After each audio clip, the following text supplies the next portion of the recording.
అక్కడికి పరిగెత్తుతారు అధ్యక్ష. మనం కూడా అక్కడే వైద్యం తీసుకుంటాం అధ్యక్ష, లెజిస్లేటర్స్ అందరం కూడా. అక్కడ సమస్య ఏంటి అధ్యక్ష అంటే, ఇప్పుడున్న డైరెక్టర్ గారు మంచి డైరెక్టర్, ఆయనను విమర్శించడానికి అవకాశమే లేదు. వీలైనంత మేరకు ఆయన ప్రయత్నం చేస్తున్నారు, ఉన్న వైద్యులు కూడా పనిచేస్తున్నారు అధ్యక్ష. కానీ తీవ్రమైన కొరత ఏంటంటే ఐసీయూ. ఎమర్జెన్సీ పేషెంట్ రూరల్ జిల్లాల నుంచి ఎక్కడి నుంచి వచ్చినా కూడా అక్కడ బయట పెట్టడం జరుగుతుంది స్ట్రెచర్ల మీద. అడ్మిషన్ బెడ్ దొరకడం అయితే చాలా కష్టం ఉంది అధ్యక్ష. వెంటిలేటర్స్ కొరత కూడా చాలా తీవ్రంగా ఉంది. ఐసీయూ బెడ్స్ను పెంచాలి, వెంటిలేటర్స్ను పెంచాలి. అలాగే మీరు ఈ మధ్యకాలంలో కొందరు డాక్టర్స్ను అపాయింట్ చేస్తారు అధ్యక్ష. 50 మంది డాక్టర్లు అన్నట్లు అపాయింట్ చేసినట్టుంది. ఇంకా దాదాపుగా 150 మంది డాక్టర్ల కొరత అంటే వేకెన్సీస్ హాస్పిటల్ ఉన్నాయి అధ్యక్ష. దయచేసి ఆ వేకెన్సీస్ని కూడా మీరు వెంటనే భర్తీ చేయాల్సిందిగా నేను విజ్ఞప్తి చేస్తున్నా. ముఖ్యంగా surgical side, neuro surgical side అయితే విపరీతమైన ఇబ్బంది ఉంది అధ్యక్ష. ఏది వెంటిలేటర్స్ మీద కానీ ప్యాథాలజీ, రేడియాలజీ, మైక్రోబయాలజీ అలాంటి కోర్సు ట్రీట్మెంట్స్ సంబంధించిన టెక్నీషియన్స్ కొరత అనేది విపరీతంగా ఉంది. ఇక సర్జరీలను అయితే విపరీతమైన కొరత ఉంది.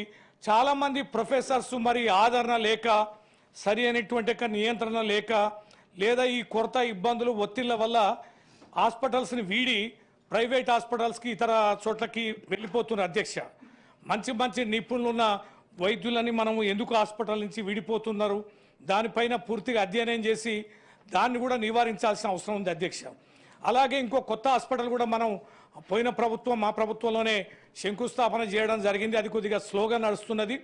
అది దాదాపుగా 3000 బెడెడ్ హాస్పిటల్ అధ్యక్ష. దాన్ని కూడా వేగవంతంగా పూర్తి చేయాలని నేను ఈ సందర్భంగా విజ్ఞప్తి చేస్తున్నా. హైదరాబాద్లో కూడా ఇంకొక 3 కిమ్స్ హాస్పిటల్ కూడా మరి పని చాలా నత్తనడక నడుస్తుంది. ఆ 3 హాస్పిటల్ కూడా పూర్తి చేసి, వరంగల్లో కూడా మా ఆధ్వర్యంలోనే, మా ప్రభుత్వంలోనే సెంట్రల్ జైలు కూల్చి కట్టిన హాస్పిటల్ ఉంది అధ్యక్ష. అది 80% వరకు పూర్తయింది. రిమైనింగ్ 20% కూడా పూర్తి అయితే ఈ నిమ్స్ మీద ఒత్తిడి అనేది తగ్గిపోద్ది అధ్యక్ష. ఈ నిర్మాణంలో ఉన్న ఈ 5 ఏది నిమ్స్ అడిషనల్ హాస్పిటల్ కానీ, ఈ సిటీలో ఉన్న 3 కానీ, వరంగల్ లాంటిది కానీ పెడితే ఈ 5 హాస్పిటల్ కనుక త్వరగా కనుక పూర్తి చేస్తే నిమ్స్ స్థాయిలో ఏదైతే వైద్యం అందుతుందో అంతకు మించిన వైద్యం ఈ కొత్త హాస్పిటళ్లలో కూడా జరుగుద్ది, ఒత్తిడి కూడా పెరుగుద్ది అధ్యక్ష. అంతేకాకుండా యావత్ రాష్ట్రంలో మనం ఈ ఒత్తిడిని తగ్గించే విధానాన్ని కూడా మనం హైదరాబాద్కు రావడాన్ని కూడా తగ్గించాలి అధ్యక్ష. మనం చాలా మెడికల్ కళాశాలలు కూడా అనుమతులు ఇచ్చాం. చాలా చోట్ల మెడికల్ కళాశాలలో హాస్పిటల్ పూర్తి కాలేదు అధ్యక్ష.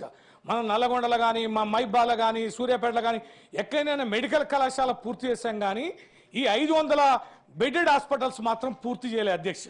నల్గొండలో ఉంది.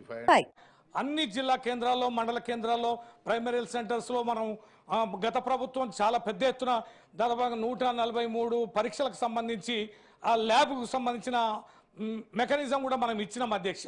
ఇప్పుడు అవి పనిచేయాలి, వాటికి సంబంధించిన వైద్య పరీక్షలు జరగడాలి, వాటిని కూడా మీరు చేయాలని నేను విజ్ఞప్తి చేస్తున్నా. ప్రభుత్వం అందించాల్సిన అత్యంత కీలకమైన ఈ వైద్యం ఏదైతే ఉందో కింది స్థాయి నుంచి హైదరాబాద్కు ఏకతాటిగా రాకుండా ఎక్కడెక్కడ ఏ స్థాయిలో అయితే వైద్యం అందించాలో ఆ స్థాయిలో అక్కడనే ఆపగలిగితే ప్రజలకి భారం తగ్గుద్ది, ఖర్చు కూడా తగ్గుతుందని ఈ సందర్భంగా నేను విజ్ఞప్తి చేస్తున్నా అధ్యక్ష. దీనికి కావాల్సిన ప్రధానమైనది డాక్టర్ల నియామకాలు. డాక్టర్ల నియామకాలు వీరు నోటిఫికేషన్లు ఇచ్చిన రావడాలి అధ్యక్ష. ఏమి ఇస్తారు అధ్యక్ష? ప్రైమరీ హెల్త్ సెంటర్లో పనిచేస్తే 50,000 అంటారు. ఇక అంతకంటే పైన పోతే మ్యాక్సిమం 2 lakhs ఇస్తామని అంటున్నారు అధ్యక్ష. అది ఏదైతే మనం వీళ్ళకి ఇచ్చే వేతనాలు మనం సరిగా ఇవ్వకపోవడం వల్ల, నియంత్రణ సరిగా లేకపోవడం వల్ల, మోటివేషన్ సరిగా లేకపోవడం వల్ల ప్రజలకి వారు చదువుకున్న వైద్యాన్ని అందించడానికి ప్రభుత్వ సేవ చేయడం ఎంత కీలకమనేది ఇప్పుడు మంత్రి గారే అన్నారు, నాకు ఇది రావడం నా జీవితం జన్మ సుకృతం ధన్యమైందని. ఇట్లా డాక్టర్లు ఎందుకు అనుకోకూడదు? ఇంత ఖర్చు పెట్టి ప్రభుత్వాలు చదివించినప్పుడు ఈ ప్రజలకు సేవ చేయాలనేటువంటి కొంతకాలమైన పని చేయాలనేటువంటి ఆ సేవా తత్పరత డాక్టర్లకు ఎందుకు ఇవ్వలేకపోతున్నాం? ఇది కూడా వైద్య శాఖ తీసుకోవాల్సినటువంటి బాధ్యతగా నేను భావిస్తున్నా అధ్యక్ష. ఈ నిమ్స్కు సంబంధించిన తీవ్రమైన కొరతలు కానీ, ఈ కొత్త హాస్పిటల్ నిర్మాణాన్ని వేగవంతంగా చేయడం కానీ, మెడికల్ కళాశాలలో ఉన్న 500 బెడెడ్ హాస్పిటల్ని పూర్తిగా చేయడం కానీ